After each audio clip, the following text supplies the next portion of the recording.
Imagine this. You're having a perfectly calm day. Maybe you're enjoying a quiet walk in nature, sipping tea by the window, or simply sitting in peace. Then suddenly, out of nowhere, someone throws a sharp comment your way. It could be a rude driver yelling in traffic, a coworker with an unnecessarily harsh tone, or even a family member criticizing something you've done. Instantly, your peace is shattered. You feel your heart rate rising, tension building, and perhaps even anger or sadness flooding in. We've all been there. The question is, how do we stay centered in the face of negativity? This video isn't about ignoring problems or pretending everything is okay when it isn't. It's about learning how to maintain our inner stillness and dignity, even when the world around us becomes chaotic. And who better to turn to for wisdom on this topic than the Buddha himself? For over 2,500 years, Buddhist teachings have helped people navigate suffering, conflict, and negativity with deep insight and unshakable calm. This isn't just philosophy, it's a path to freedom. In today's journey, we'll explore how to deal with negative people without losing your peace. Guided by Buddhist wisdom. But we'll do more than just share quotes and parables. We'll dive deep into real-life applications, tell stories that hit home, and reflect on practical steps you can take starting today. Whether you're facing negativity from a toxic work environment, strained family dynamics, or even your own internal critic, this video will offer tools and perspective to help you rise above it. Now, you might be thinking, but I can't just let people walk all over me. Of course not. The Buddhist path is not about being passive. It's about being wise. There's a difference between reacting out of pain and responding with purpose. And that distinction can change everything. In our modern world, where negativity can spread faster than ever through social media, headlines, and everyday interactions, developing an unshakable mind is no longer a luxury, it's a necessity. How do we build such a mind? What does it look like to remain peaceful not just in meditation, but in the heat of a difficult conversation? Let's begin by confronting a difficult truth. We cannot control other people. We can't always predict when someone will lash out, make unfair judgments, or act from a place of their own suffering. But we can control how we respond. And it is in that choice, that small but powerful moment of awareness, that your freedom begins. Throughout this video, you'll learn how to understand the roots of negativity in others and yourself. Recognize when you're absorbing energy that isn't yours. Let go of emotional burdens that were never meant for you to carry. Cultivate loving kindness even toward those who hurt you.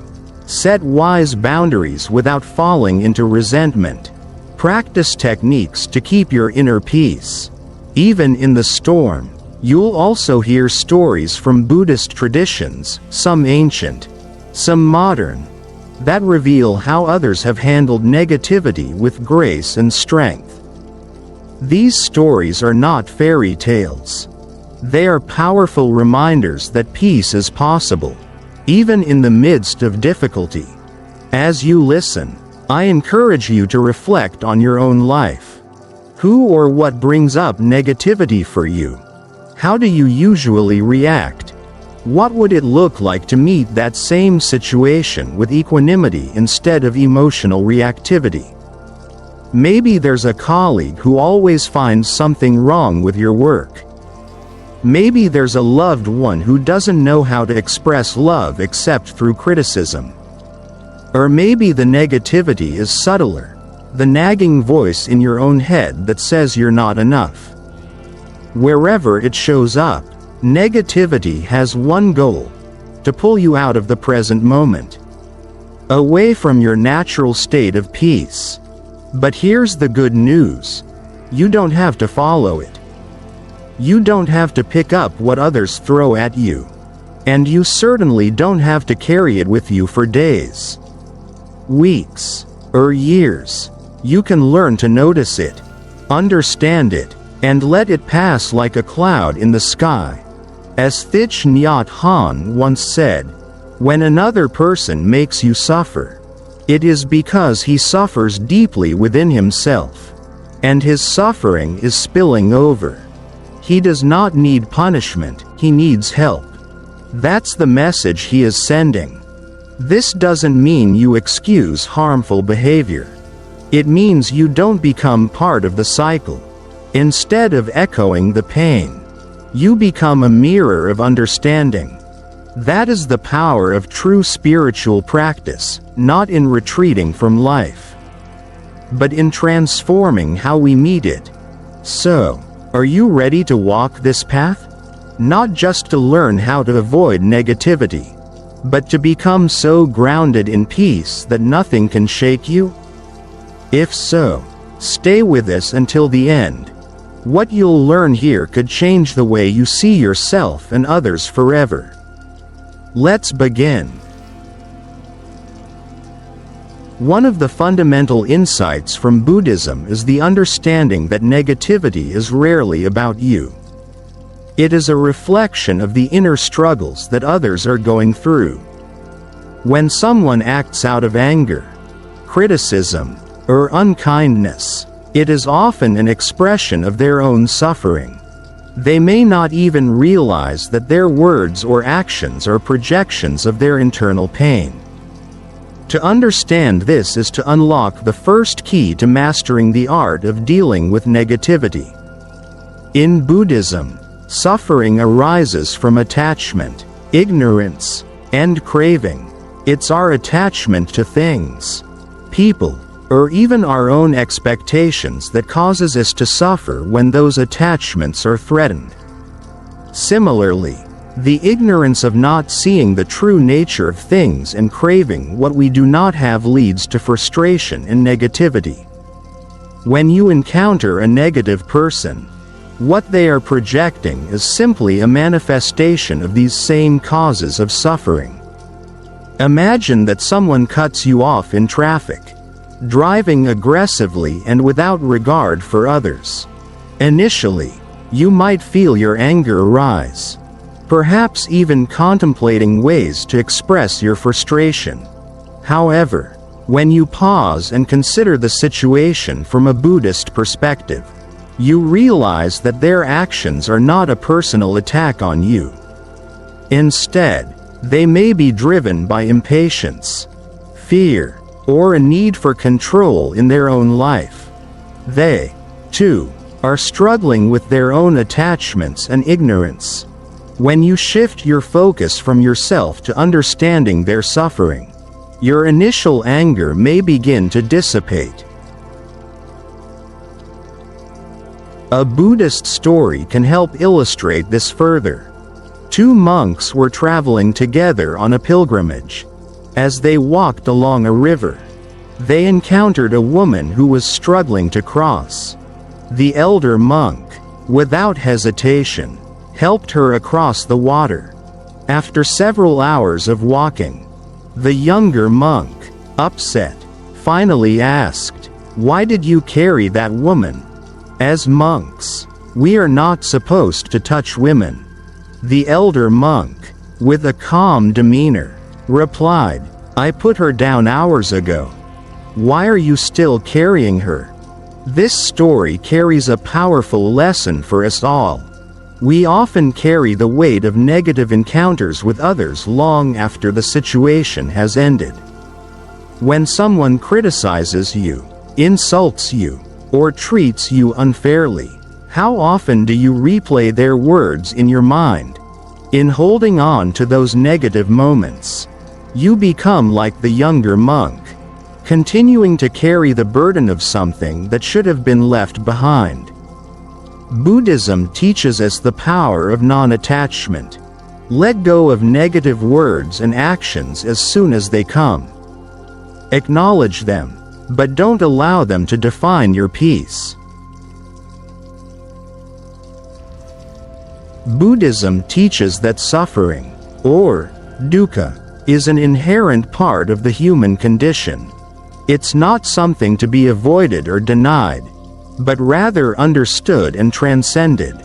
The Buddha identified 3 root causes of suffering: attachment, ignorance, and craving. These are the fundamental sources that lead to negative thoughts, behaviors, and emotions. We often become attached to things, people, and outcomes. When these attachments are threatened or disrupted, we experience suffering. For example, if you are overly attached to a particular relationship, you may feel devastated when that relationship faces challenges or comes to an end. Our lack of understanding about the impermanent nature of life contributes to suffering. We forget that everything is transient, that our emotions, thoughts, and experiences are ever-changing. When we cling to an idea of permanence, we create mental suffering. We tend to crave things that we believe will bring us happiness. But such desires are rarely fulfilled in the way we expect. Whether it's the craving for material possessions, approval from others, or even a desire for fame, these cravings only lead to disappointment when they are not satisfied. By recognizing these root causes, we can begin to detach ourselves from them. When you encounter a negative person or situation, reflect on how attachment, ignorance, or craving might be at play. You might feel anger because you are attached to the idea of being treated with respect, or because you crave validation from others. Understanding these internal dynamics allows you to approach the situation with more wisdom and less emotional turbulence. In Buddhism, one of the most transformative practices is learning the art of non-attachment. This doesn't mean that you become indifferent or disconnected from life, rather, it means you let go of your clinging to outcomes, people, and situations. Non-attachment frees you from the suffering caused by attachment and opens up space for greater peace and freedom. When you practice non-attachment, you begin to see that your happiness is not contingent on the actions or approval of others. You learn to embrace life as it is, without the constant desire to control or manipulate the circumstances. This doesn't mean you stop caring. Instead, you care without clinging. You engage with life fully, but without the expectation of things going a certain way. One way to cultivate non-attachment is through mindfulness. By becoming aware of your thoughts, feelings, and reactions in the moment, you can observe them without judgment or resistance. For instance, when someone criticizes you, instead of immediately reacting with defense or anger, you can pause and simply observe the feeling that arises within you. This moment of awareness creates space between stimulus and reaction, allowing you to choose a more mindful response. In the Buddhist practice of meditation, non-attachment is cultivated by focusing on the impermanence of all things. You may sit in meditation and reflect on the fact that your thoughts, emotions, and sensations are fleeting. They come and go, just like waves in the ocean. By practicing this awareness, you train your mind to let go of attachment to both positive and negative experiences, realizing that nothing lasts forever. Throughout Buddhist teachings, we find stories that illustrate the wisdom of letting go and not holding on to negativity. These stories often involve monks who have mastered the art of non-attachment and mindfulness, allowing them to live with peace and wisdom, even in challenging circumstances. One story that stands out is that of the Buddha, who was once insulted by a man in a marketplace. The man shouted angry words at the Buddha, hoping to provoke a response. But the Buddha remained calm, unaffected by the insults. His disciples were puzzled by his silence and asked him why he didn't react. The Buddha responded with a simple question. If someone offers you a gift, and you refuse it, to whom does the gift belong? The disciples replied, to the person who offered it. The Buddha smiled and said, then I do not accept your anger. It remains with you. This story teaches us a profound lesson. Negativity only affects us if we choose to accept it. By refusing to engage with negativity, we can maintain our peace and serenity, regardless of how others treat us. Another powerful story is of a monk who was once asked by a disciple how he managed to stay so calm in the face of constant challenges. The monk replied, when the winds of life blow, I remain rooted in the ground like a tree.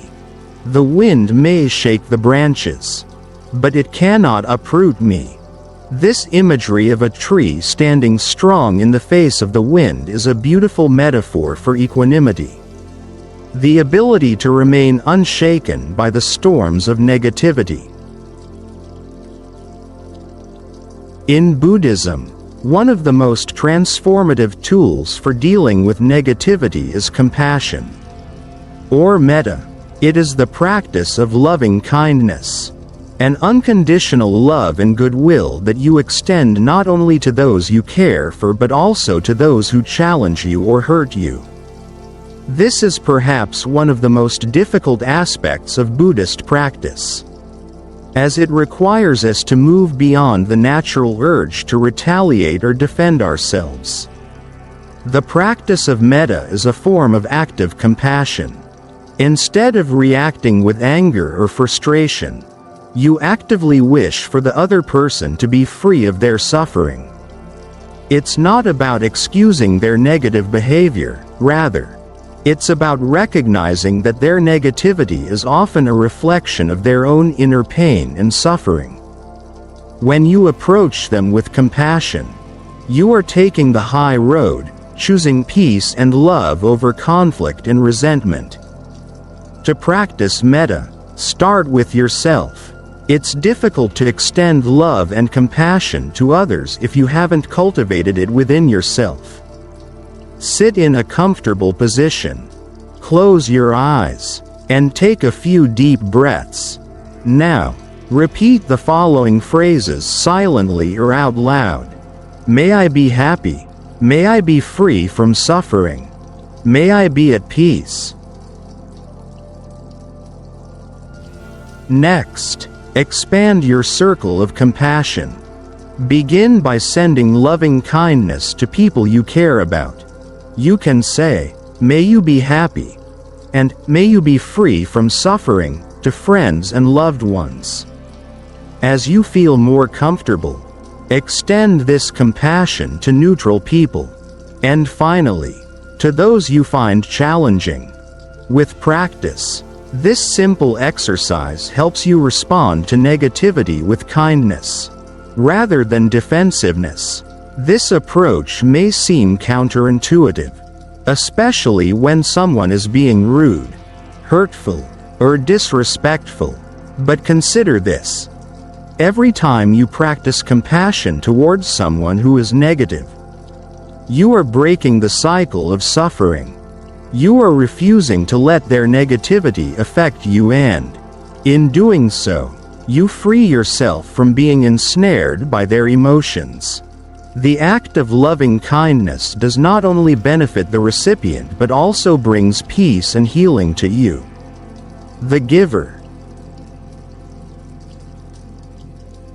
A beautiful Buddhist parable speaks to the power of compassion. A young monk went to his teacher and asked, "How can I practice compassion when the world is so full of suffering and cruelty?" The teacher replied, "Compassion is like a lamp in the dark. It may not remove the darkness, but it helps you see clearly. When you extend kindness and love, you begin to see beyond the actions of others and recognize the shared humanity in all." Mindfulness is one of the most powerful Buddhist practices, and it plays a crucial role in how we deal with negativity. Mindfulness means being fully present and aware in the moment, observing what is happening without judgment or reaction. It's the ability to notice your thoughts, emotions, and bodily sensations as they arise, without being carried away by them. When you encounter negativity, mindfulness helps you avoid getting swept up in the emotional storm. Rather than reacting impulsively or defensively, mindfulness allows you to take a step back and observe the situation from a place of awareness. Instead of letting negativity consume you, you can simply watch it come and go, like clouds passing through the sky. For example, imagine you are having a peaceful day when someone criticizes you sharply. Your initial response might be to feel defensive or upset. However, through mindfulness, you can observe the rising emotion without attaching to it. You might feel anger or frustration, but you don't have to act on those feelings. By acknowledging the emotion and allowing it to pass, you free yourself from its grip. Mindfulness also allows you to break free from automatic reactions. Instead of reacting based on past experiences or conditioned responses, you can choose how you respond in the present moment. This is the heart of Buddhist practice, choosing your response, rather than simply reacting from habit. One of the Buddha's teachings on mindfulness speaks directly to this. You can search throughout the entire universe for someone who is more deserving of your love and affection than you are yourself.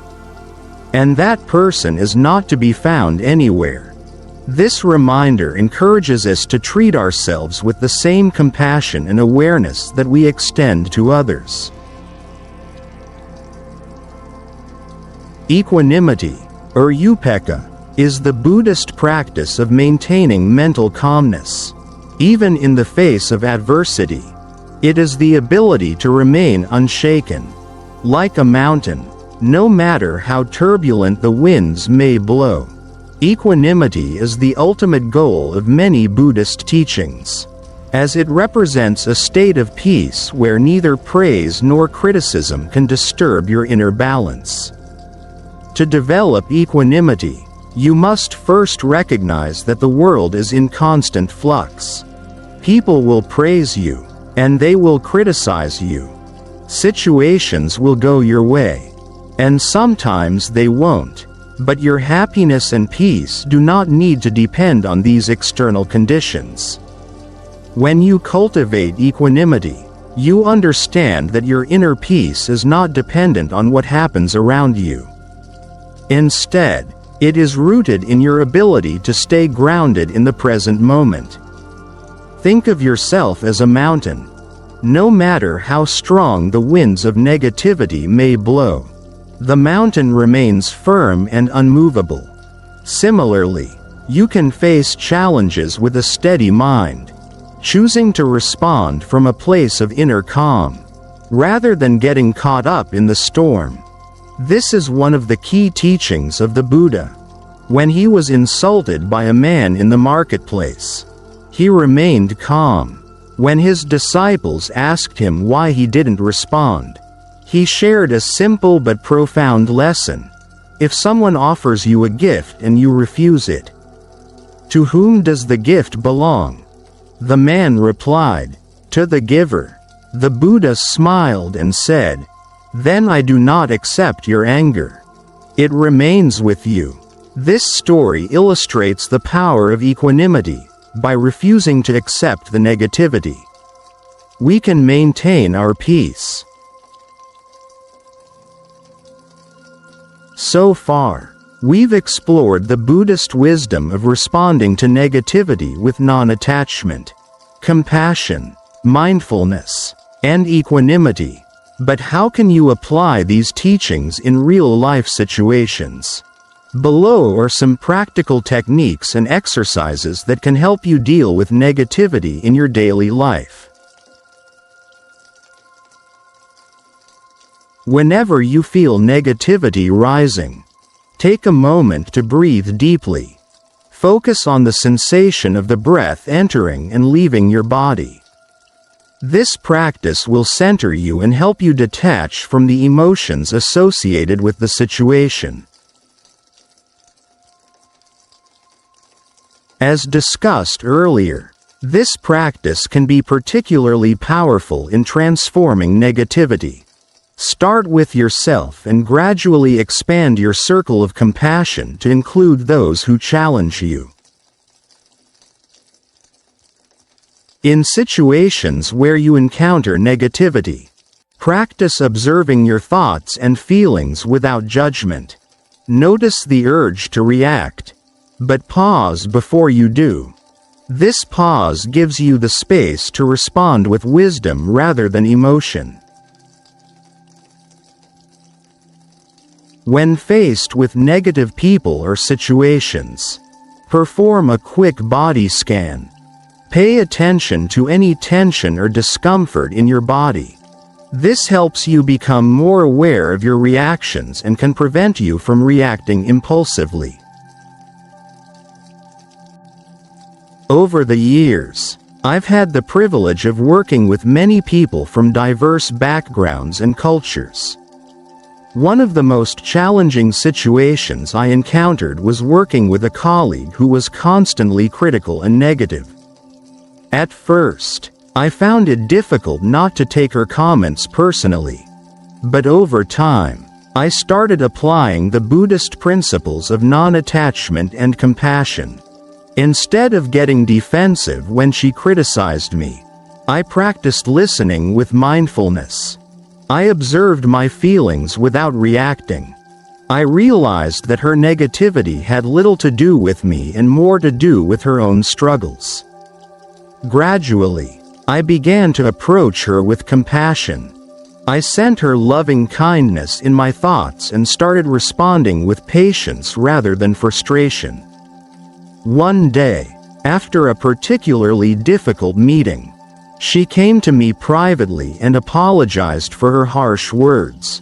She explained that she was going through personal difficulties and had been projecting her frustration onto others. It was in that moment that I truly understood the power of compassion. By choosing not to engage in negativity, I had created the space for healing, not just for me, but for her as well. As we conclude this exploration of dealing with negative people without losing our peace, we are left with a powerful understanding of how Buddhist wisdom can help us navigate the inevitable challenges of life. Whether it's a harsh comment, an argument, or an overwhelming wave of criticism, we can choose how we respond to these situations.